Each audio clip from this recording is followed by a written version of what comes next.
This is final exam review part 1, and we're doing question 23. So 23, it says determine whether the number is rational or irrational. So if we look at this, rational numbers are numbers that can be made into a fraction. It's a ratio of two integers. Anything that repeats, like this, or stops. So you can see 1.63, stop. 2, stops. -4, it stops. Okay, so if it repeats, or stops, or it's already a fraction. Okay, irrational numbers are numbers that go on forever and ever and ever. They do not stop, and they do not repeat. Okay, so let's look at this one. Oh, it's already a fraction. That means it's rational. Okay, this one. Well, I'm guessing it's going to be not nice, but I have to check because, like, say I had the square root of 9. Let's look at the square root of 9. It's 3, so I could be tricking you with this, okay? Let's check. Square root of 51. Oh, nothing repeats, and it does not stop. It doesn't look beautiful, so it's going to be irrational. Okay. Next one. Oh, we did 51. That was 24. 25. 25.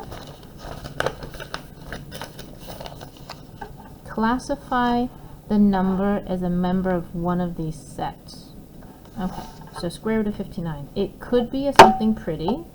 Okay, like if I do the square root of 16, it's equal to 4. So I could be tricking you. This could be an actual nice number when I take the square root. But it's not. It doesn't repeat and it doesn't stop. So it's not very pretty, is it? So it's an irrational number. Okay. Let's look at number 26. Well, it can't be an integer because integers like -3, -2, -1, 0, 1, 2, 3. Natural numbers are just these ones. It stops. It doesn't go on forever.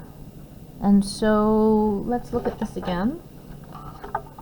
Anything that stops or terminates can be written as a fraction or a ratio of two integers. So because that decimal stops, it's a rational number. Because see, it just stops. So we know it's a rational number. It can be turned into a fraction.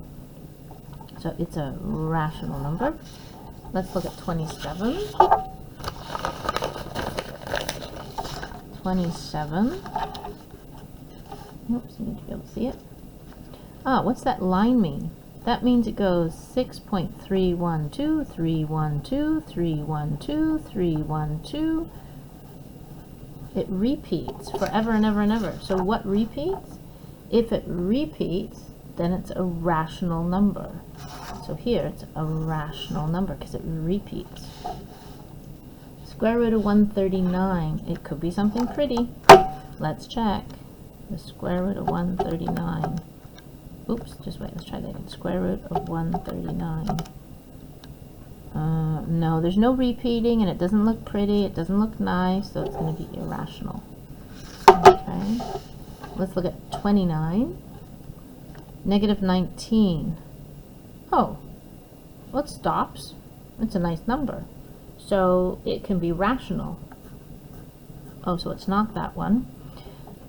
Is that a natural number? Do children naturally count negatives? No.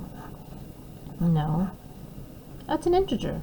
So it's a rational number because it can be made as a fraction or a ratio of two integers.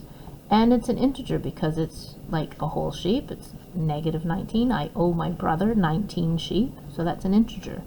So it's this one here. It's both. Okay. 30. Oh. It's a fraction. A fraction. A ratio of two integers. So that means it's automatically a rational number. Oh, it could be any one of these three. So it's not that one. Is that a whole sheep? No, that's like matchboos. It's like part of a sheep. So do children naturally count like this? No. Integers. Integers are always whole numbers like -3, -2, -1. The whole sheep is alive. Okay? So it can't be an integer because it doesn't look like that. So it's not a special rational number other than it can be made as a fraction. So it's this one. Because natural numbers are just 1, 2, 3, 4, blah, blah, blah. Integers look like this. So it's nothing special. Okay, we stopped at 30.